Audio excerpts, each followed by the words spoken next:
Hello everyone, welcome to my mini blog. কেমন আছো তোমরা সবাই? আশা করি তোমরা সবাই খুব ভালো আছো, আর আমিও খুব ভালো আছি। দিনটা ছিল শুক্রবার। আমরা চললাম আমার এক ফ্রেন্ডের বাড়িতে।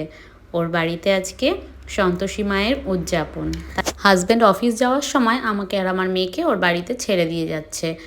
আর যেতে যেতে তোমাদের সঙ্গে এই সুন্দর ভিউটাও শেয়ার করে দিলাম। এটা হচ্ছে কলাইকুণ্ডা। তোমরা যারা খড়গপুরে থাকো তারা নিশ্চয়ই চেনো, আর যারা থাকো না তাদেরকেও দেখিয়ে দিলাম। তো চলে এসেছি, আমাদেরকে আমার হাজব্যান্ড ছেড়ে দিয়েছে রাস্তায়। আর মেন রোড থেকে অনেকটা ভেতর দিকে ঢুকতে হয়, তাই চলে এলাম আমরা দুজন হেঁটে হেঁটে। এই হচ্ছে ফ্রেন্ডের বাড়ি। এসে দেখছি সবাই কাজবাজ করছে, আমিও লেগে পড়লাম। তো এখানে রান্না হচ্ছে, সকালের টিফিন রান্না হচ্ছে, আর এখানে পায়েস হচ্ছে। তো এইগুলো হচ্ছে, পায়েসটা ছিল দুপুরের জন্য। আর এই হলো আমার বান্ধবী, যার বাড়িতে পুজো। আমার দেখতে খারাপ, দেখতে খারাপ হতে যাবি কেন রে? তুই এত কষ্ট করে করছিস, এটা তো দেখাতে হবে না সব দেখতে? বসে বসে খাসনি সেটাই।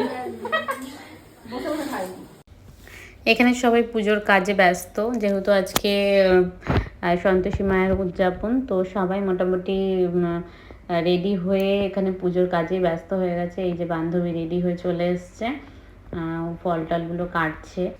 আমরাও সবাই রেডি হয়ে পড়েছি। রেডি হয়ে আমরাও এখানে চলে এসেছি পুজোর এখানে, ওরা হাতে হাতে কাজ করে দেওয়ার জন্য। আর এখানে পুজো অনেকক্ষণ আগেই শুরু হয়ে গেছে, আমরা একটু ওই দিকটায় ছিলাম। আর এখানে 7টা বাচ্চা দরকার হয় উদযাপনের জন্য। তো 7টা বাচ্চার পা ধুইয়ে তাদেরকে আলতা পরানো, এই সব কাজগুলো আমার বান্ধবী করছিল, আর আমি রেকর্ডিং করছিলাম। ও আর ওর ননদ দুজন মিলে করছিল। তো এই হচ্ছে 7টা বাচ্চা পুচকু, দেখো সব আলতা পরছে, পা ধোয়ানো হচ্ছে। আর এটা হচ্ছে আমার মেয়ে, আমার মেয়েরও পা ধুইয়ে দিল, এবারে আলতা পরবে। তারপর আর কি ওদেরই পুজো টুজো করবে, পুজো টুজো করার পরে তারপর ওদেরকে প্রসাদ দেবে। তো সবাইকে এখানে আলতা পরানো হয়ে গেছে।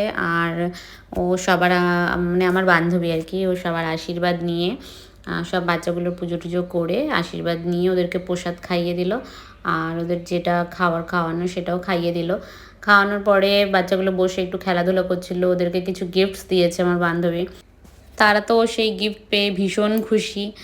আর আমরা সব কাজবাজ সেরে ফেললাম, সবাই মিলে কাজবাজ সেরে তারপরে সবাই এক জায়গায় বসে পড়লাম একটু আড্ডা মারার জন্য, একটু গল্প করার জন্য, কারণ অনেক দিন বাদে সব বন্ধুরা এক জায়গায় হয়েছিলাম আমরা। তো সন্ধ্যাবেলার চা খেতে খেতে আমাদের এই ভিডিওটা শেষ করলাম। আর তোমরা সাথে থেকেও পাশে থেকেও, যদি আমার ভিডিওটা ভালো লেগে থাকে তাহলে অবশ্যই সাবস্ক্রাইব করে দিও। টাটা।